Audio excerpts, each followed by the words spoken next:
Hello there, my beautiful thinking people. Just me, your host, Clyde Phillips, coming out to you 1585ers. Of course, that means you are in the group. You are the bomb. You are the shiznit. The topic is, what is a leader?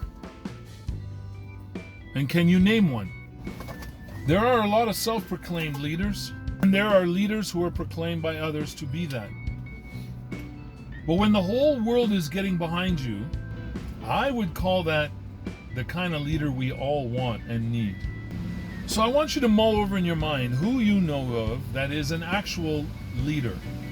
One whose principles are uncompromised. One whose virtues are set on a course to help humanity or the people around them to the best of their ability. So we have some strongman leaders, milquetoast leaders, and we have everything in between. But real leaders, there are very few. So what would you call, in your opinion, a good leader? Was it somebody who is like the absolute epitome of strength, gives in to no one, never, constantly exercises their right above everybody else's? Would a leader be someone who rules with compassion and listens to everyone's gripes and tries to figure out a way to give everybody what they want? Or would your kind of leader be someone who analyzes every situation and every conversation? Someone who thinks before they talk and comes up with thoughtful, very informative and to the point responses? Is your leader the kind who looks at danger and thinks about how to best head it off at the pass without malicious intent? Doesn't mean some people aren't going to get hurt, but without malicious intent. Their whole process is to have the most positive outcome possible. Sometimes things will get out of hand. Do you want that leader to be able to handle that controversial, getting out of hand type situation? Or do you want that leader to go running for help, going, I don't know what to do? Do you want one that turns the other cheek all the time? So, okay, what am I saying?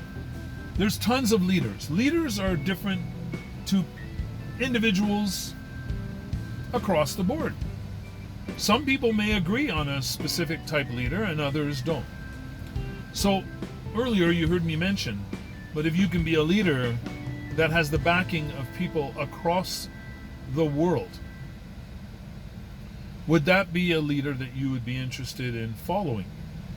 I couldn't do this properly without bringing up some names. So let me start with south of our border here in Canada.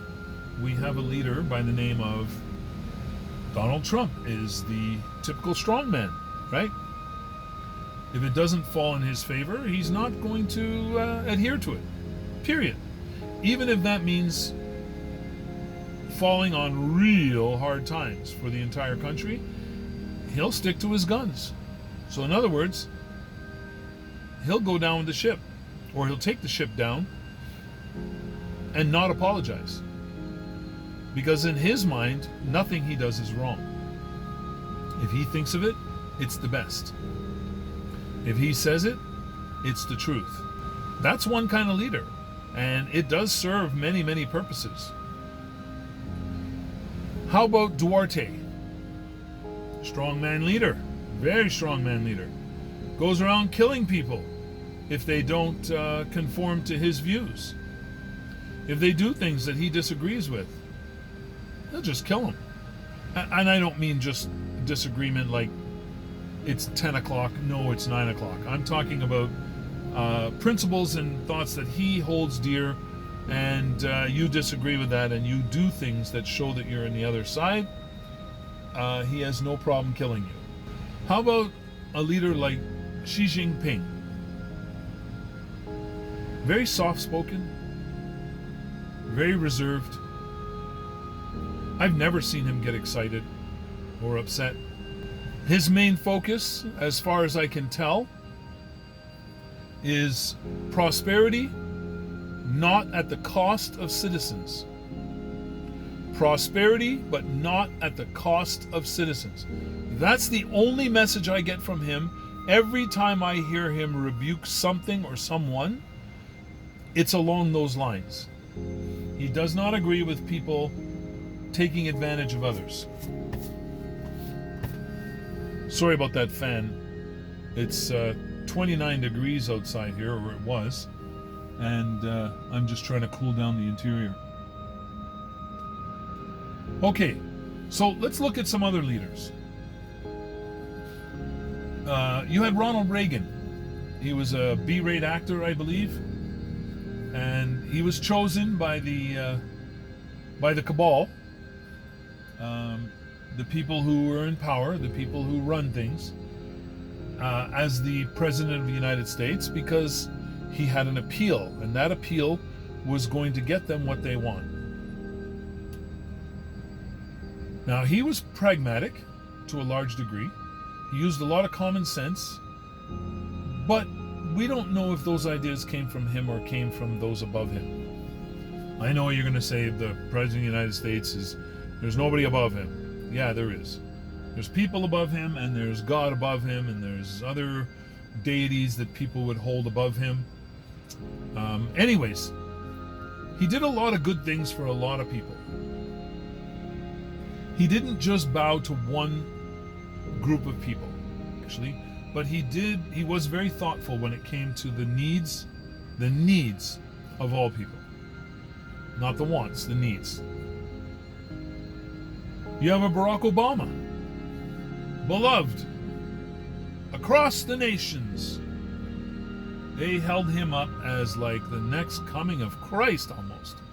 Again, we know that it's not him that makes the decisions, so he was only capable of doing so much. And in most people's minds, that was very, very little for the people that they were concerned about. He had been trying. He talked peace around the world. They wanted him for the Nobel Peace Prize. He was magnanimous, wasn't he? But he still went out and murdered a whole bunch of people. And you might say, well, he didn't do it. I'm going to say, yes, he did.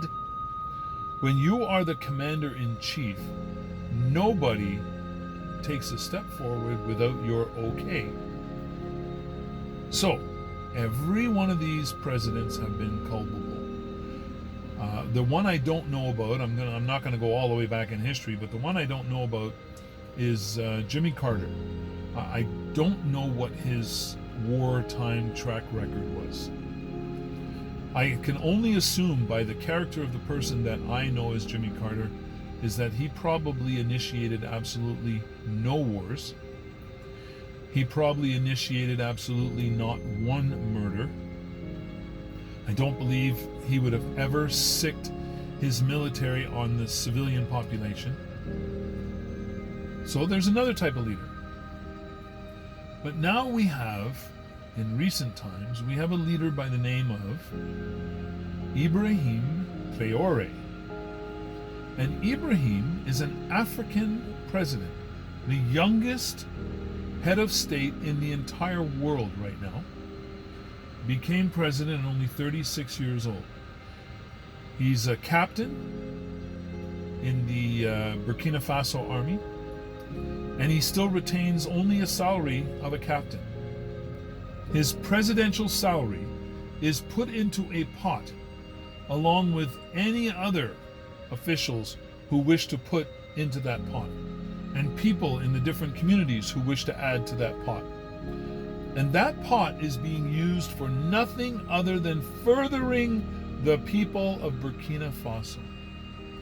He is opening up schools everywhere, medical facilities, including traveling medical facilities.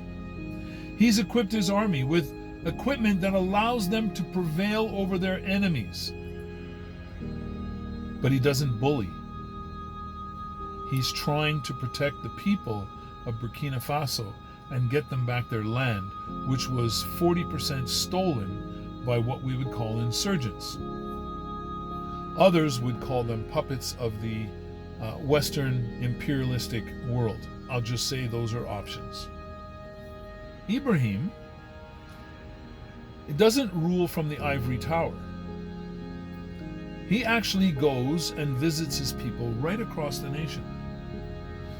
He listens, he hears, but he doesn't kowtow. He doesn't make excuses for his decisions and the things that he does. But the real reason why he doesn't make excuses for them is because there is no excuse for them. What he does is well thought out, well planned, well executed. And with what in mind? The peoples of Burkina Faso. He's joined an alliance with Niger and Mali. That alliance is becoming pretty dang powerful. They have increased their military capabilities. They have joined their military capabilities. They will fight as one if anyone is challenged.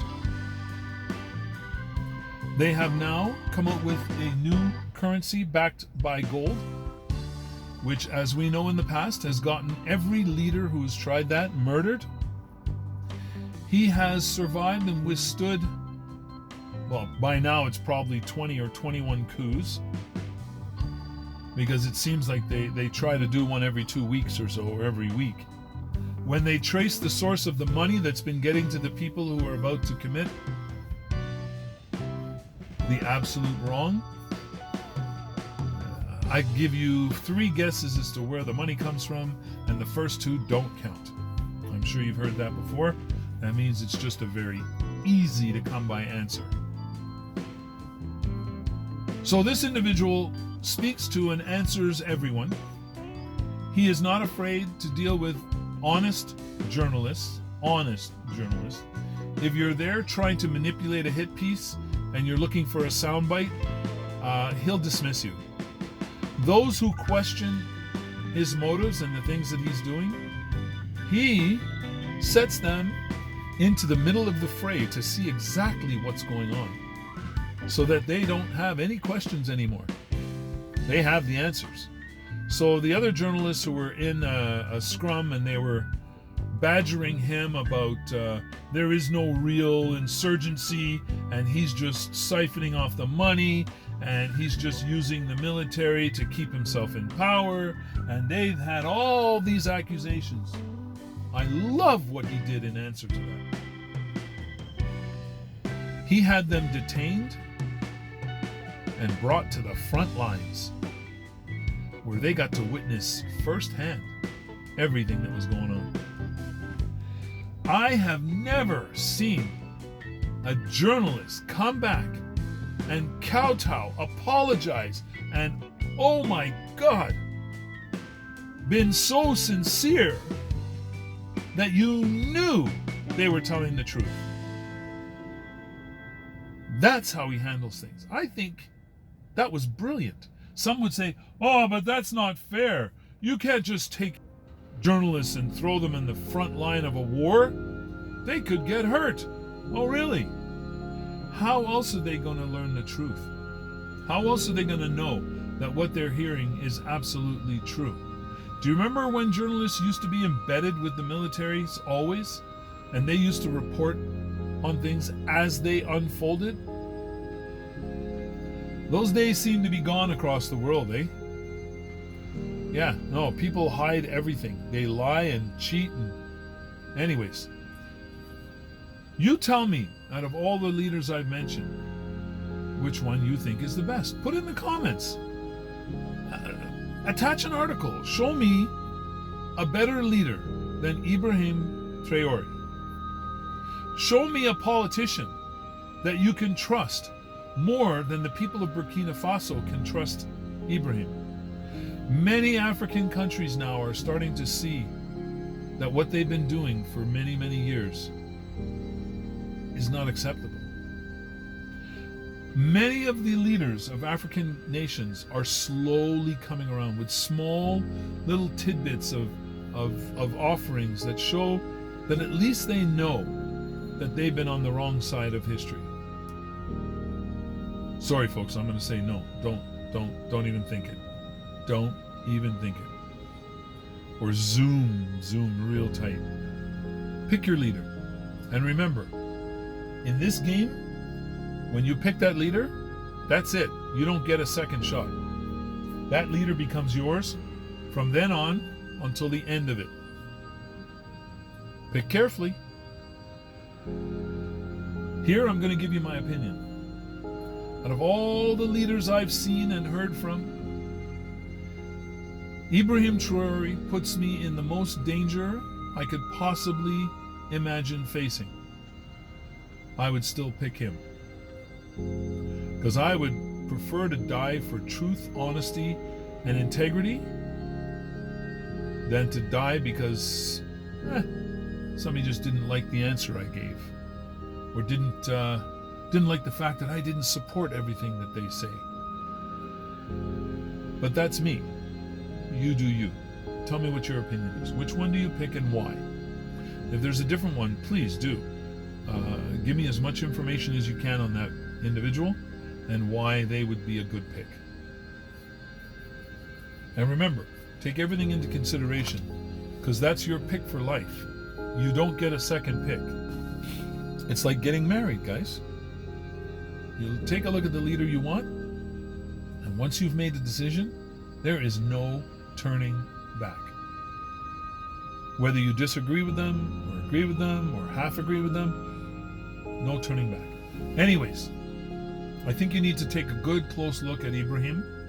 Look him up, see what's going on, and be careful. There's a whole lot of garbage sites out there, and most of them aren't even talking negative about him, but they're just making up these dream stories, and I can tell. When I start listening to the story, I'm like, all right, this is an AI generated sob story, tearjerker. Yes, he's the greatest thing since sliced bread, and oh my God, you might as well put wings on him. He's an angel. Never mind the wings. He's the keeper of the winged angels. Like,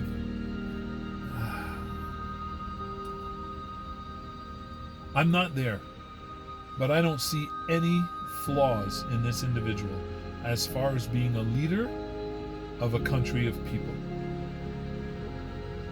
I just think, wow, there's no better out there. All right? So, folks, take a look at that. Tell me what you think. But I'm going to add in here one more person. Not a world leader, but a person. And I want you to tell me your honest opinion about them.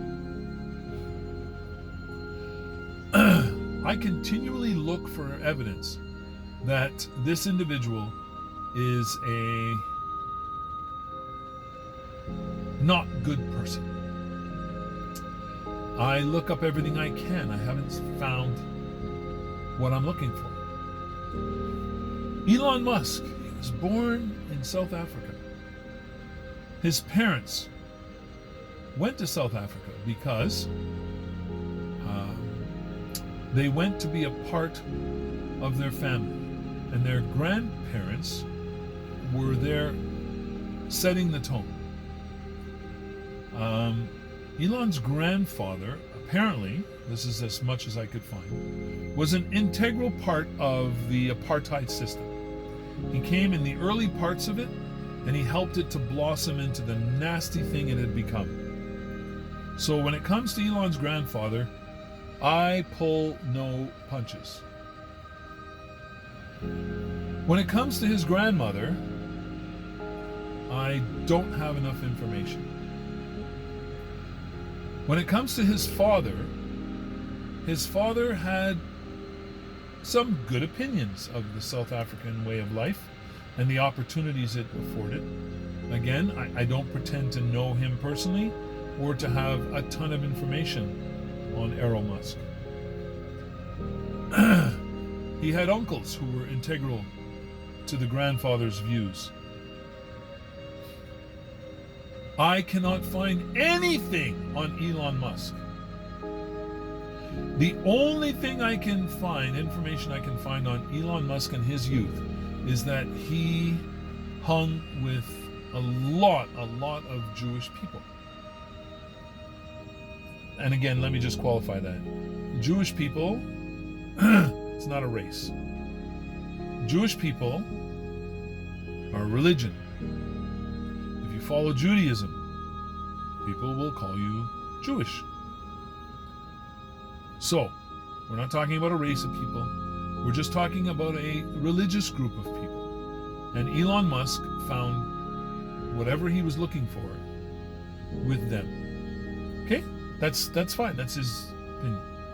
I have not found anywhere that says he was part of apartheid, that he approved of apartheid, that he did or said things when he was young growing up that would be considered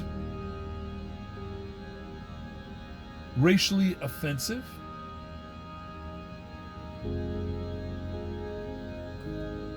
If you have something that's real, send it to me. I don't want these fictitious stories that are all embellished and there's no reference and there's no reality, there's no video of real conversation, not AI generated, that kind of stuff. Like, get me some real goods, okay? Because I'm wondering, because I'd still like to make a concrete decision as to whether I think he is a good human being or not. Nobody can change my mind as to whether or not he's a brilliant human being or not. I'm going to tell you right now, unequivocally, I will stake my life on it, that he is a brilliant individual. I'm not joking. Brilliant individual. All right, folks, I'm going to end it there. Listen, you guys are 1585ers. That's why I lean on you, and I'm asking you for comments. I'm asking you for information. Send me references. Send me topics. Keep me active. Because honestly, when you guys get really boring, I get bored. And if I get bored, that's when you don't see any videos coming out. Throw some topics at me. Throw some challenges. Let me know what you really think, and I will go off of that. So please, stay safe, stay healthy, and stay as happy as humanly possible. And remember, us 1585ers, we never give up, we never give in, but we do possess and use our open mind. Because that's the only way we gather knowledge, and that knowledge is the only power we will ever garner in this world, which will help us in all our decision making. So love y'all. Chat with you soon. Bye for now.